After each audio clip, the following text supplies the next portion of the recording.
Facíase a noitiña ao acabar de facer os traballos, como cando se erfollaba, que se erfollaba de noite, a noitiña erfollábase, e despois uns marchaban para muxir as vacas, e outros marchaban para saltar para a eira, para pasalo ben.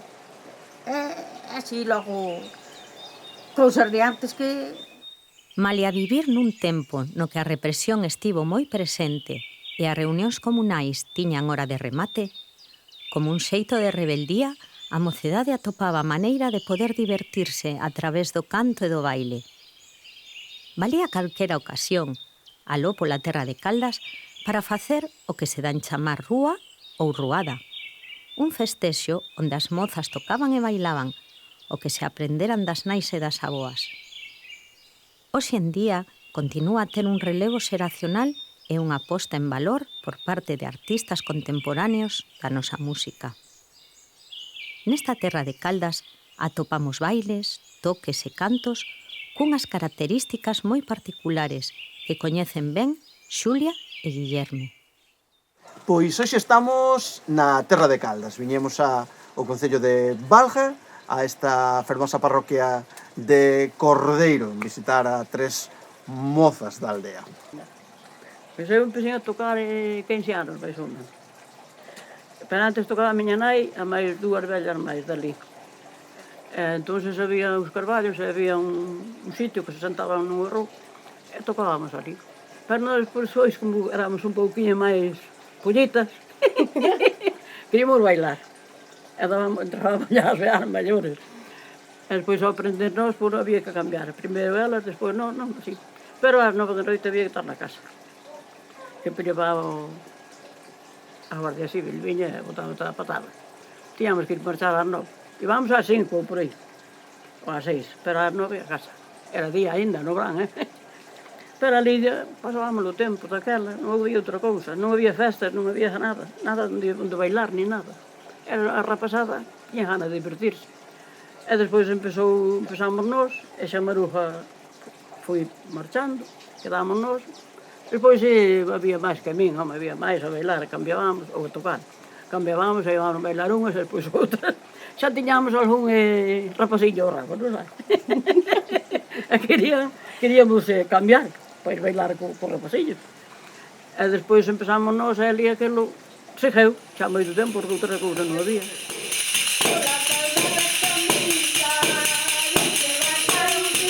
Pois aquí na terra de Caldas, igual que acontece no resto do país, un dos lugares nos que a música vocal acompañada de pandeireta, neste caso, tiña moito protagonismo é o baile comunal.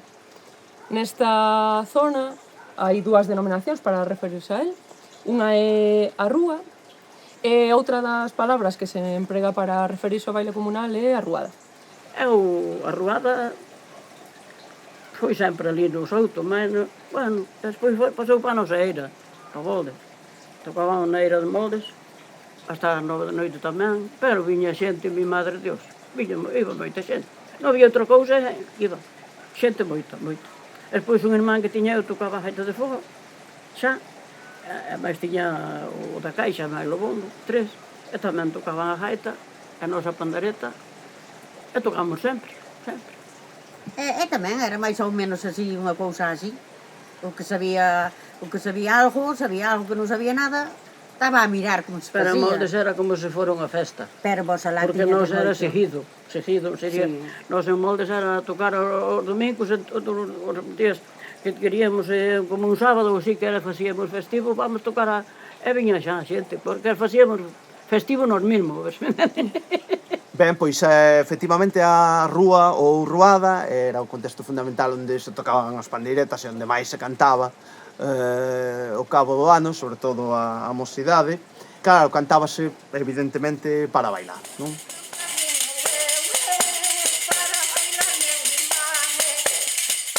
Que se bailaba? Bueno, pois na terra de Caldas temos aquí bastante relación, curiosamente, coas partes que están máis ao norte, de xeito que non atopamos o termo pateado, por exemplo, máis ao sur da Terra de Caldas. Na provincia de Pontevedra, o termo pateado non se emprega para referirse ao que é o baile da jota, non da xota.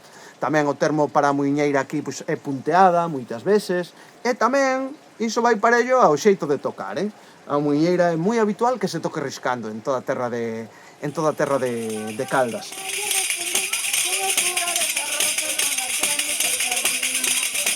O feito de empregaren o toque de muiñeira vella a man aberta. Muiñeira vella a man aberta riscada.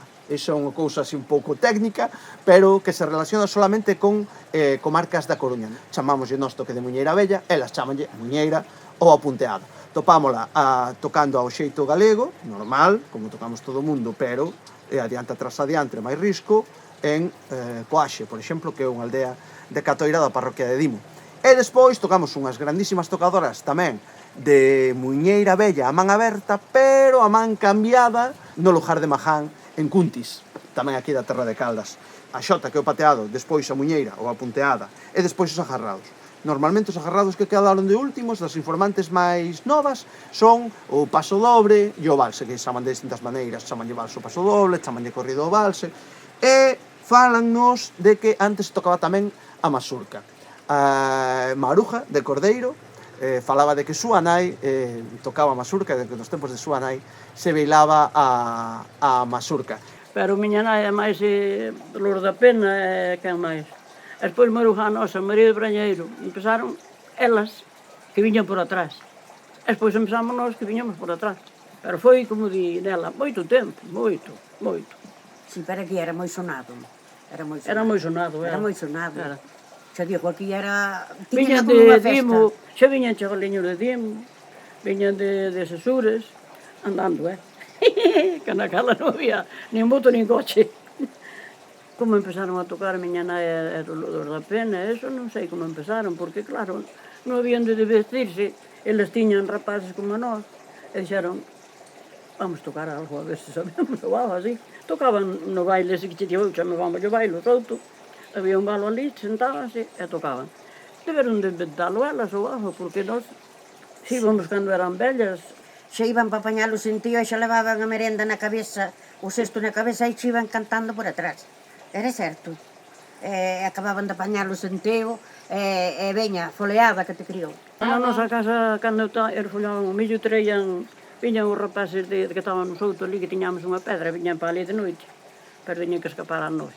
Ben, pois outro dos riscos característicos que atopamos aquí no estilo da Terra de Caldas é algo super particular que é o canto a terceiras. Aparece só nalgúnas informantes, nalgúnas localizacións.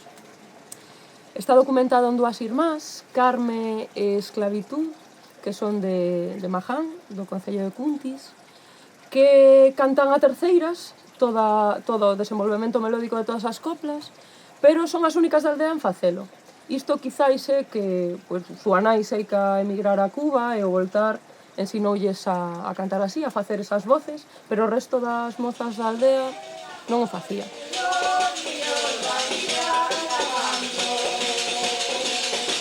Acontece o mesmo con algunhas mulleres que cantaban no grupo de pandeireteiras que se formou a comezos dos anos 2000, aquí mesmo en Cordeiro, nas pandeireteras de Cordeiro.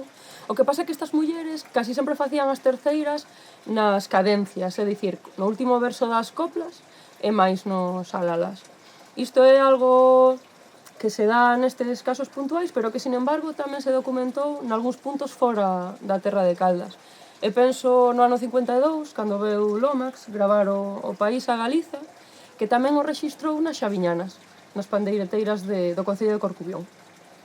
Claro, se abrimos o foco e pensamos en todo o canto de tradición oral acompañado de pandeireta no país, realmente o cantar a terceiras é algo totalmente excepcional, é casi anecdótico, pero sí que é algo que puidamos documentar na Terra de Caldas e que é super guai porque nos permite romper un pouco esa dicotomía que establecemos sempre entre tradición e modernidade e permítenos entender a tradición como unha categoría máis porosa, non? Que está sempre en constante evolución, que anda sempre cos tempos, que sempre se fai presente, e isto pode manifestarse de moitas formas.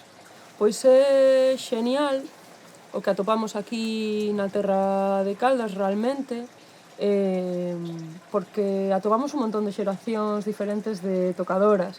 Coñecemos a Maruja, que ten 103 anos, unha xeración seguinte, Olga, que ten 95, despois a Nela, que ten 80, pero é super gratificante saber que todo este saber non se perde.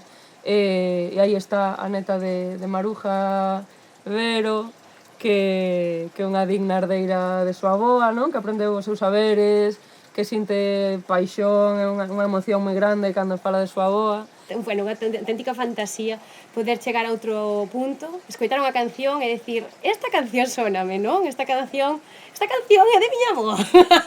E a verdade é que me emociona bastante, non? Que isto, novos artistas que están sacando pois os seus discos, a súa, no? a súa arte, pois vinculado pois a isto, non?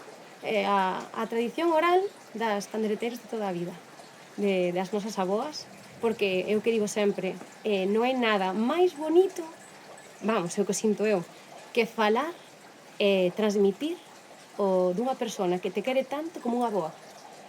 O sea, eso é o máis bonito que podes facer, porque eu eso, incluso na lingua, non? Que bonito é que eu fale exactamente igual que está falando miña avoa, que están falando elas, que son as persoas que nos queren. Que siga vendo realmente esa vida a través da música tradicional dentro das asociacións folclóricas, culturais, veciñais. Iso é moi guai. Dentro das parroquias, porque no fondo se a música tradicional é o cohesionador da sociedade, estamos vendo que non podemos falar en pasado, segue a ser. Por debían de seguir, non verdad? Sí.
Moito Oi, tu fala o que está preparado. Pero ganas de ti. Non te mola.